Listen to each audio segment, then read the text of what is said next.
Cette vidéo prouvera encore une fois que je suis le meilleur, que j'ai toujours été le meilleur, mais comme vous le savez, des fois c'est pas toujours le meilleur qui gagne la Coupe du Monde, ou l'Euro, ou la Ligue des Champions, ou les autres compétitions internationales dans le sport. Bon, après avoir annoncé que Neymar allait rester au Paris Saint-Germain en 2019, alors que tout le monde pensait qu'il allait aller à Barcelone, que tous les médias les plus sérieux internationaux avaient annoncé que Neymar allait quitter le PSG pour retourner au FC Barcelone, tout le mois de juillet et le mois d'août 2019, tous les jours, les vidéos sont encore là, vous pouvez aller les voir. J'avais dit tous les jours que Neymar resterait au Paris Saint-Germain et que non seulement Neymar resterait au Paris Saint-Germain, mais que Neymar y prolongerait. Et c'est exactement ce qui s'est passé.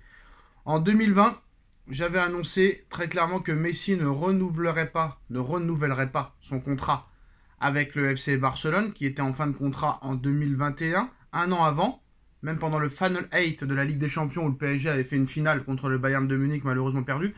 J'avais annoncé que Messi ne prolongerait pas et que Messi allait quitter le FC Barcelone pendant le mercato d'été 2021 pour rejoindre le Paris Saint-Germain. De août 2020 à août 2021, toute l'année, j'avais annoncé que Messi ne prolongerait pas au Barça, quitterait le Barça et rejoindrait le Paris Saint-Germain. Les vidéos sont encore disponibles. Si vous ne me croyez pas, allez-y. J'avais annoncé que Mauro Icardi et que Keylor Navas en 2019 allaient quitter le Real et l'Inter pour le Paris Saint-Germain. C'est ce qui s'est passé.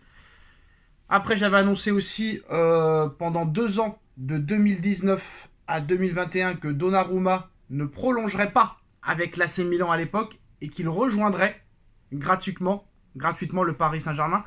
C'est ce qui s'est passé. J'avais dit aussi que Mbappé ne partirait pas à l'été 2022, qu'il continuerait au Paris Saint-Germain et qu'il prolongerait. C'est ce qui s'est passé, très clairement. Et Nono peut en témoigner. Il y a des vidéos qui en témoignent sur ma chaîne et sur la chaîne des vidéos de Nono et Sacha. Je crois que ça fait plus de 3 ou 4 ans que j'en parle. Je crois depuis 2021. J'ai dit qu'il fallait en Ligue 1 une révolution et qu'il fallait instaurer des playoffs pour rendre le championnat de France intéressant.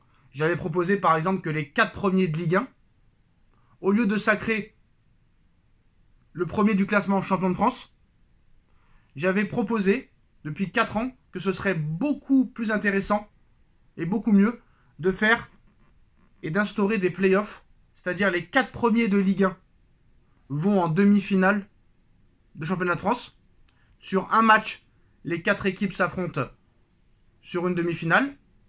Et les 2 vainqueurs des demi-finales vont s'affronter en finale pour le titre de champion de France. C'est-à-dire que le premier du classement affronte le 4e et que le 2e affronte le 3e. Demi-finale entre le premier et le 4e. Deuxième demi-finale entre le 2e et le 3e. Et les 2 vainqueurs de ces demi-finales vont en finale pour le sacre de champion de France. Et malheureusement, voilà, c'était tombé sur l'oreille d'un sourd, très clairement. Je ne fais pas partie de la Fédération Française de Football, je ne fais pas partie de la LFP. Qu'est-ce qu'on va m'écouter? Et là, aujourd'hui, ça va être instauré à partir apparemment de la saison 2027-2028, si j'en crois les informations de l'équipe.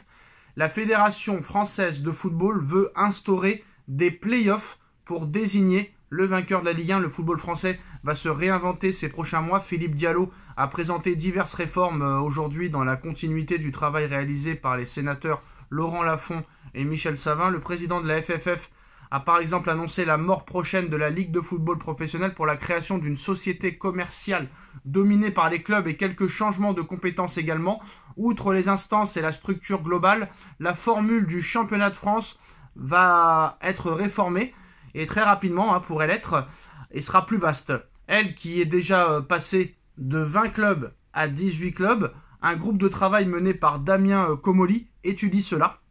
Donc d'après les informations aujourd'hui de l'équipe, il est question de rendre plus attractive une compétition dominée depuis, on va dire, depuis plus de 12 ans maintenant par le Paris Saint-Germain.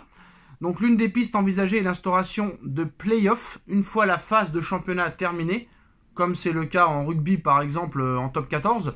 La saison régulière permettrait d'attribuer les places en Coupe d'Europe et de relégables, mais il faudrait très clairement passer par une phase finale entre les 4 premiers pour désigner le champion de France par le biais de demi-finales et d'une finale. Il s'agit pour le moment d'une idée parmi d'autres, mais elle a trouvé un certain écho favorable auprès d'acteurs du foot. Pas certain que le Paris Saint-Germain puisse en dire autant, surtout qu'il y aura des problématiques de calendrier à résoudre, hein. Le retour de la Coupe de la Ligue, sujet déjà évoqué ces derniers mois, est également une piste de réflexion, mais la Coupe de la Ligue, si elle revient, elle concernera les équipes non européennes. Donc ça ne concernera pas les 6 ou 7 premiers. Maintenant, cette nouvelle loi, c'est-à-dire que comme je l'ai expliqué, les 4 premiers vont en demi-finale de Ligue 1, comme les playoffs, 2 demi-finales sur un seul match, les 2 vainqueurs de demi-finale vont en finale et s'affrontent pour le titre de champion de France. Les 4 premiers iront en Ligue des Champions, mais celui qui a fini 4e de la saison régulière jouera les tours préliminaires de Ligue des Champions et les 3 premiers, quoi qu'il arrive, seront en Ligue des Champions, à moins que le 4e, bien sûr, gagne le titre de champion de France. Et là, cette fois, ce sera le 3e peut-être qui sera choisi comme équipe qui fera le tour préliminaire, ou à moins que ce soit la quatrième équipe la moins performante en demi-finale de Ligue des Champions. Ça reste à voir. Le 5e irait en Europa League, le 6e en Conférence Europa League, et comme d'habitude, le vainqueur de la Coupe de France ira en Europa League, à moins que ce soit une équipe qui fait partie des 4 premiers qui est déjà en Ligue des Champions. Le 7e sera reversé en Ligue Europa. Mais voilà, c'est ce que j'avais dit. Moi, je suis très content que le Paris Saint-Germain soit champion de France tous les ans. Mais c'est vrai que voilà, il n'y a plus vraiment, on va dire, de saveur à ce que Paris soit champion de France. C'est tout à fait normal que le Paris Saint-Germain soit champion de France tous les ans, avec l'effectif qu'ils ont à leur disposition tous les ans, et avec les sommes dépensées pour les mercatos. Alors que là, cette fois, si tu es champion de France, en étant dans les 4 premiers de Ligue 1, en faisant des demi-finales et finales, là c'est très intéressant. Il y a beaucoup plus de suspense, il y a plus d'angoisse, il y a plus de stress, et là ça te relance très clairement le championnat, parce que même si tu finis premier de la saison régulière, rien ne te garantit que tu seras champion de France. Et sur un match en demi-finale et sur un match en finale, tu peux te faire éliminer. Et ça rend la chose beaucoup plus intéressante.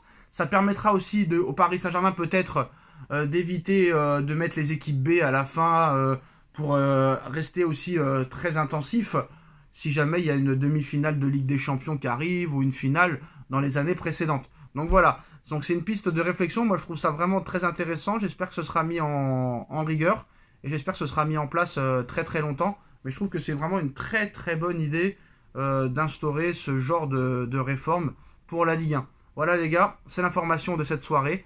Je l'avais annoncé, ça va arriver. Donc voilà, des playoffs pour désigner le futur champion de France. C'est une réforme envisageable dans les prochaines années pour améliorer le produit Ligue 1 à l'image de ce que fait le rugby au top 14. Dites-moi en commentaire ce que vous en pensez et à très vite pour une nouvelle vidéo. Tchuss.